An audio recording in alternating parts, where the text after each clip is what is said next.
भाजप नेत्या पंकजाताई मुंडे माझ्यासोबत आहेत. ताई, गडावरती नतमस्तक झालेल्या आहेत. नगर नारायणांचे आशीर्वाद घेण्यासाठी आले, आमच्या बाबांचे आशीर्वाद घेण्यासाठी आले. ही प्रथा आहे. मुंडेसाहेब जेव्हाही लोकसभेचा नामनिर्देशन दाखल करायचे तेव्हा ते जरूर नारायणगडावर येऊन आशीर्वाद घ्यायचे. मी पण त्या प्रथेप्रमाणे आशीर्वाद घेण्यासाठी आलेली आहे. कालच्या माझ्या दौऱ्यामध्ये मी सावरगावचा जो गड मी निर्माण केला आहे माझ्या भगवान बाबांचा, त्यांच्या जन्मस्थानात त्या सावरगावच्या भगवान भक्तीगडावर गेले. गहिनीनाथ महाराजांचंही दर्शन घेण्यासाठी मी गहिनीनाथ गडावर गेले. वामन भाऊंचंही दर्शन घेतलं आणि रात्री यायला 3 वाजले. तर सकाळी पहिले उठल्यानंतर मी दुसरं काही केलं नाही, नगर नारायणांचं दर्शन घेण्यासाठी नारायणगडावर आले. काल जवळपास 300 ते 350 किलोमीटरचा अंतर तुम्ही कापलेलं आहे. कसा उत्साह कार्यकर्त्यांमध्ये होता? एक जंगी स्वागत पण पाहायला मिळालं. 300 किलोमीटरचं अंतर कापण्यासाठी जेवढा वेळ लागतो त्याच्यापेक्षा किमान 7-8 पट जास्त वेळ मला लागला. मला रात्रीचे 3 वाजले यायला. ह्याचा अर्थ लोकांनी जागोजागी उत्स्फूर्त स्वागत केले. रात्री 12 वाजता 1 वाजता सुद्धा पूर्ण गावच्या गाव फुलं टाकतायत, अंगावर स्वागत करतायत. म्हणजे अभूतपूर्व अनुभव आहे. याच नारायणगडावर 2014 प्रचाराचं नारळ फुटलं होतं आणि सत्ता आलेली होती. बरेच त्या काळात सत्तामध्ये आलेल्या मुख्यमंत्र्यांनी देखील आश्वासन दिलं. आता पुन्हा लोकसभेची उमेदवारी जाहीर झाल्यानंतर पुन्हा नतमस्तक झालं. पुढचं पाऊल गडाविषयी काय असेल? बीड जिल्ह्याविषयी विकासात्मक काय राहील? आता सत्ता तर आहेच आहे, फक्त बीड जिल्ह्याला मिळावी, सामान्य माणसाला मिळावी अशीच नगर नारायणाच्या चरणी प्रार्थना करते. कालपासून प्रीतमताई देखील सोबत आहेत तुमच्यासोबत. जन्मापासून सोबत आहेत.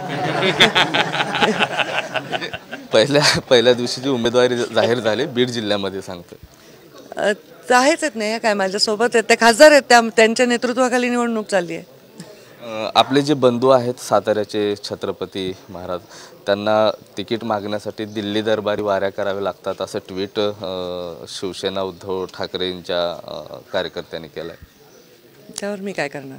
मी ट्विटवर एका कोणत्या तरी कार्यकर्त्याच्या ट्विटवर प्रतिक्रिया द्यावी अशा राजकारणात माझा विश्वास नाही. मी असं करतही नाही. त्यामुळे तुमचे असे प्रश्न असफल जातील. कोणत्या जिल्ह्यात कोणत्या कार्यकर्त्यांनी काय ट्विट केलं याच्यावर मी कधीच प्रतिक्रिया देत नाही. आज दिवसभरात भाजपचे काही पदाधिकारी असतील, जिल्हाध्यक्ष असतील, यांच्या पण भेटी होणार आहेत का? गाठी भेटी होणार आहेत? हो, मग होणारच आहेत. गाठीभेटीच आहेत. आज सगळ्या पदाधिकारी, मीडिया, भारतीय जनता पार्टी, मित्रपक्ष आणि विरोधी पक्षाला सुद्धा मतदान मागावंच लागतं. उमेदवाराला शत्रूच्याही दारात जाऊन मतदान मागावं लागतं. त्यामुळे मी जाणारच आहे. कालचा जल्लोष पाहून पंकजाताईंचा विजय हा निश्चित आहे अशी कार्यकर्त्यांची भावना झालेली आहे. कार्यकर्त्यांचा जोश असाच असला पाहिजे तर उमेदवारालाही वाटतं की विजय निश्चित आहे. आता मी उमेदवार सुद्धा जोशपूर्ण असल्यामुळेच कार्यकर्त्यातला जोश जास्त डबल आहे.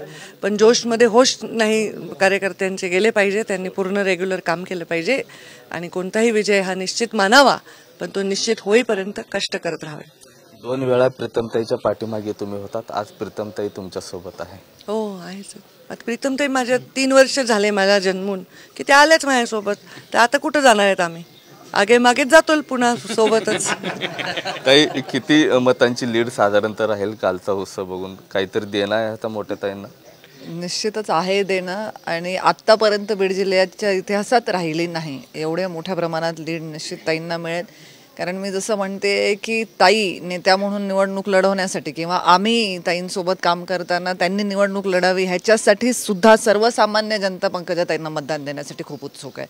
त्यामुळे ह्याचा वेगळा परिणाम निश्चितच निकालाच्या रूपाने आपल्याला सगळ्यांना बघायला मिळेल. नक्की त्याचा वेगळा परिणाम निकालाच्या रूपामध्ये निश्चित पाहायला मिळणार असल्याचं आता प्रीतमताई सांगतात. कॅमेरामन हरीशसह मी महेंद्र कुमार मुधोळकर, TV9 मराठी, बीड.